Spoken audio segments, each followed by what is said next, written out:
We haven't made any updates to our standing emergency declarations since the last time we met. We have released some information around the strong encouragement of face coverings, fabric face coverings in line with CDC recommendations. We're continuing to push for that.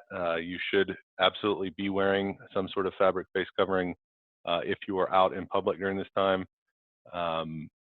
Just as a reminder, we are still under a shelter-in-place order.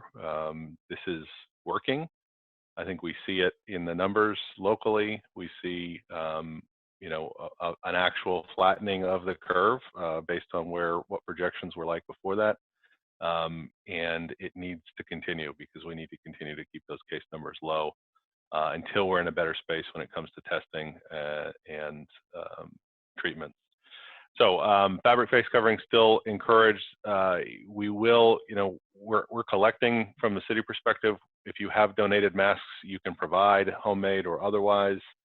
We are taking those. We've asked folks to donate those to us here at the city so that we can distribute them out to places that need them, either individuals who need a mask or other folks around town. Because the expectation is here relatively quickly, especially as we start to talk about reopening businesses in Stillwater, that fabric face coverings will be required as a part of going in or out or being around in public as we start to emerge from the current status. I saw today, I think, that Walmart nationwide is now requiring that their associates, people working in their stores, wear face coverings. I would expect many more national chains to adopt that same sort of a policy. Very thankful for Walmart adopting those kinds of policies on their own. And I think businesses would do well to follow suit. But we as a city will work to come up with plans that will likely require the use of fabric face coverings for public interactions where closer person-to-person contact can't be avoided.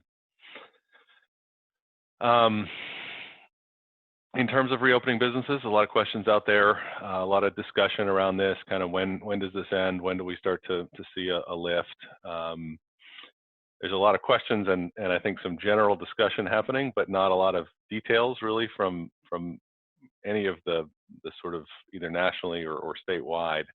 The President and the White House did release, in conjunction with the CDC, a phased plan of reopening that has some gateways that have to be met in communities or in states or in regions. It's very fluid in terms of what has to be met and where, but it does, I think, very appropriately tell those of us in communities who are dealing with this that we need to see a consistent reduction in both COVID cases and even flu-related illnesses or flu-like illnesses being reported and being tested for. We need to see a consistent decline in those over the course of 2 weeks before we really start to talk about even the first phase of reopening businesses. Now, exactly what does that mean, and how do you measure that, and what's a decline? Does one day offset that, or is it an overall decline? Those are issues that we're still working through and talking about in terms of how to measure what a 2-week decline looks like. The President's guidelines also mandate that you need a robust testing program, especially among at-risk healthcare workers.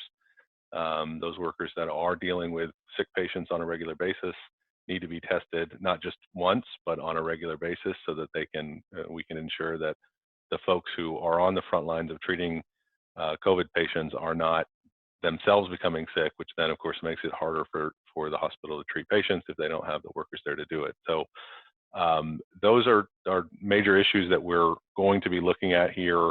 We have a meeting tomorrow with officials from the county, and we'll have some meetings later this week as well with some business owners and some nonprofits, some other folks around town who are dealing with these issues to start to talk through what exactly those phases will look like.